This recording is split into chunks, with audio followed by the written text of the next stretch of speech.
अरे ले ले मुरई। अरे बटर की भौजी मोटा चाहिए, मोटकी भौजी चिकना चाहिए। अरे राजा आइटम खोआ खोआ। अरे मुरई वाले इधर आओ, क्या क्या बेच रहे हैं?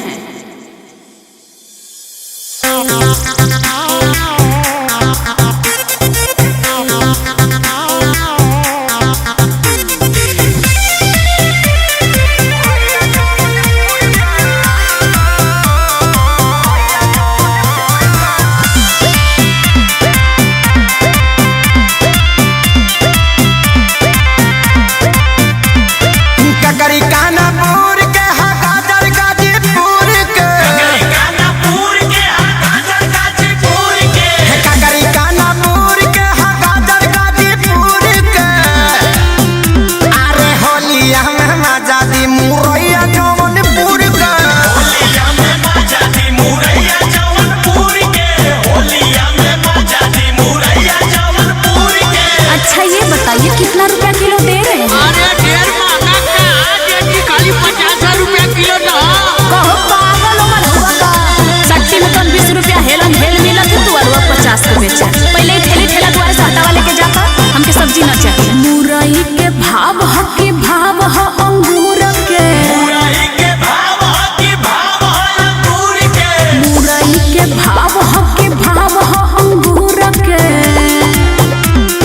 चाहे नाही होली में मुरैया जौनपुर के। चाहे नाही होली में मुरैया जौनपुर के। चाहे नाही होली में मुरैया जौनपुर के। अरे ई खास ना इंजेक्शन से मटवाउरे है, अपने बुढ़ऊ के खेइबू ना तो आगे करो लड़ी बोल जाई। पहले तू ही बतावा कि तरकारी बेचत हुआ की दवाई। अरे एमे ABC कुल विटामिन मिलेले। होलिया में खाइबो तो चलबू तान हो। चलबू तान हो के चलबू तान हो। बूढ़ो बूढ़ोइया में हो जाला जवान हो। हो जाले जवान बुढ़वा, हो जाले जवान हो।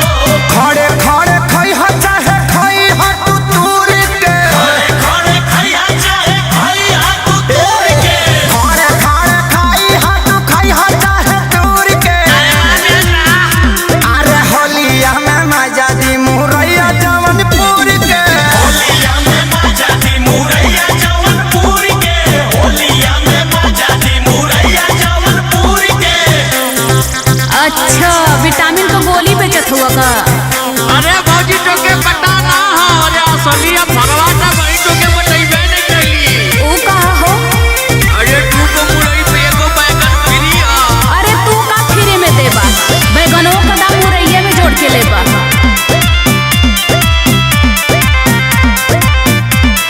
सोनू संजय कइले बाड़ा कोई संती धंधा। कोई समी धंधा हो, कोई समी धंधा। अलुआ के भाव में तू बेचा तारा बंडा। बेचारा बोंडा हो, बेचारा बोंडा। टून टून खेसारी कहे सौदा ह दूर के। टून के सारी कहे सौदा दूर के। टून टून खेसारी कहे सौदा ह दूर के। अरे वाह चाहे नाही होली